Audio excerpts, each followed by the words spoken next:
Muy buenas a todos y a todas, ¿qué tal estáis? Mi nombre es Omar Molina, soy abogado del despacho Durán Sendreu y estamos aquí para comentar con vosotros y dar 4 pinceladas sobre el derecho a la desconexión digital en esta sesión formativa, píldora jurídica articulada a través de B-Lawyer School. Un derecho que la verdad es que cobra especialmente importancia en un mundo en el que la irrupción de las nuevas tecnologías está intensificándose, sobre todo a través de la pandemia, y que tiene especial incidencia en el mundo de las relaciones laborales, de los recursos humanos, pero también del derecho laboral. En la presente sesión formativa va a consistir en 5 bloques. El primero de ellos voy a compartirlo un segundito con vosotros en pantalla. El primero de los bloques hablaremos sobre el derecho a la desconexión digital en España, cuándo se empezó a articular, pero también cuál fue la fuente de inspiración para articularlo en España. Hablaremos del derecho de la desconexión en Francia y en el ámbito de la Unión Europea. En segundo lugar, hablaremos sobre el concepto, la definición del derecho a la desconexión digital. En tercer lugar, hablaremos del ámbito de aplicación personal, a quién se le aplica este derecho, quién puede acogerse a este derecho, funcionarios públicos, personal directivo, alta dirección, personal laboral, en definitiva, todas aquellas personas que puedan acogerse a esta nueva regulación. En cuarto lugar, hablaremos sobre cómo configurar o cómo implementar una política de desconexión digital en nuestras organizaciones. Y en quinto y último lugar, hablaremos sobre las diferentes formas para instrumentalizar legalmente y canalizar este derecho, sobre las modalidades del derecho a la desconexión digital, sobre cómo se puede recoger en la negociación colectiva a través de los convenios colectivos,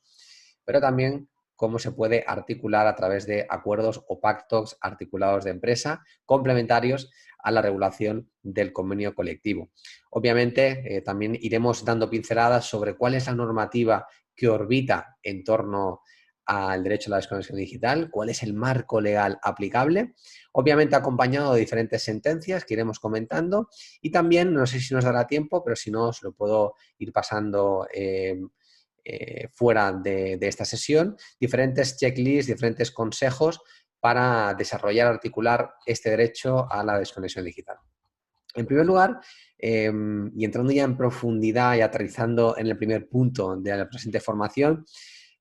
voy a intentar contestar a esta pregunta. ¿Qué ocurría antes de la Ley Orgánica de Protección de Datos y Garantía Digitales, que es la ley que en 2018 articula y regula por primera vez en España el derecho a la desconexión digital? No solo habla esta ley sobre el derecho a la desconexión digital, sino que articula una serie de un conjunto de derechos digitales, como puede ser, por ejemplo, la utilización y el funcionamiento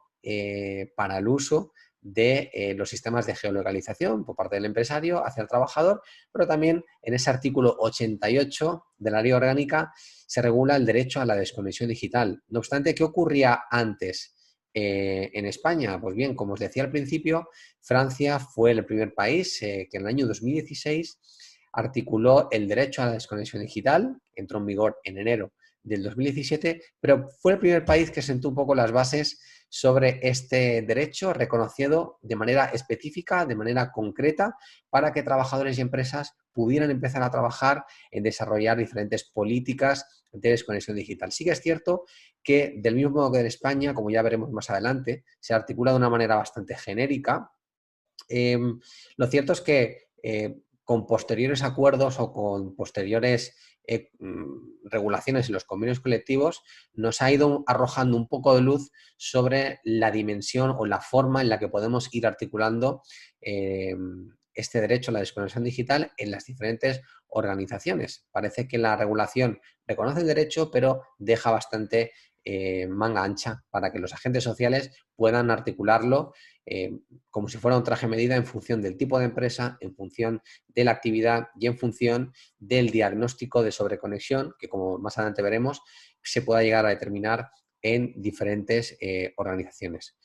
Por ello es importante señalar que antes de la aprobación de la Ley Orgánica de Protección de Datos y Garantía de Derechos Digitales, en España no existía ningún tipo de regulación, aunque si bien es cierto que habían existido, se habían pronunciado diferentes tribunales al respecto,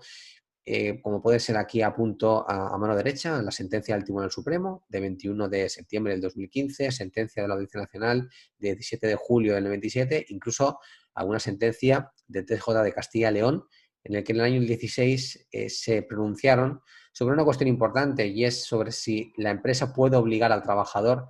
a permanecer conectada o permanecer a disposición del empresario fuera de su jornada laboral. Los tribunales han establecido en diferentes sentencias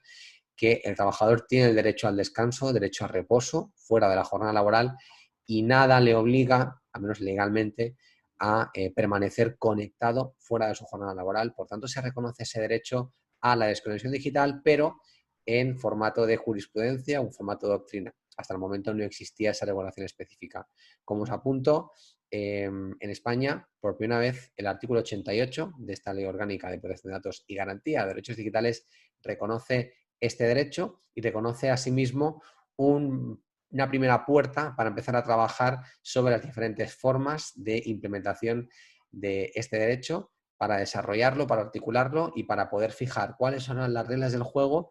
que sentarán las bases de esta cuestión, para que empresa y trabajador puedan de alguna forma minimizar los riesgos asociados a la salud que puede traer intrínsecos este derecho si existe sobreconexión digital por parte de los trabajadores. Por tanto, en este primer bloque, respondiendo un poco a la pregunta que os hacía al principio, ¿qué ocurría antes? Antes, una nueva regulación nace a través de esta nueva ley, y en Francia, pues ya parecía que sí que existía antes de España, parece que se nos adelantaron, existía regulación al respecto.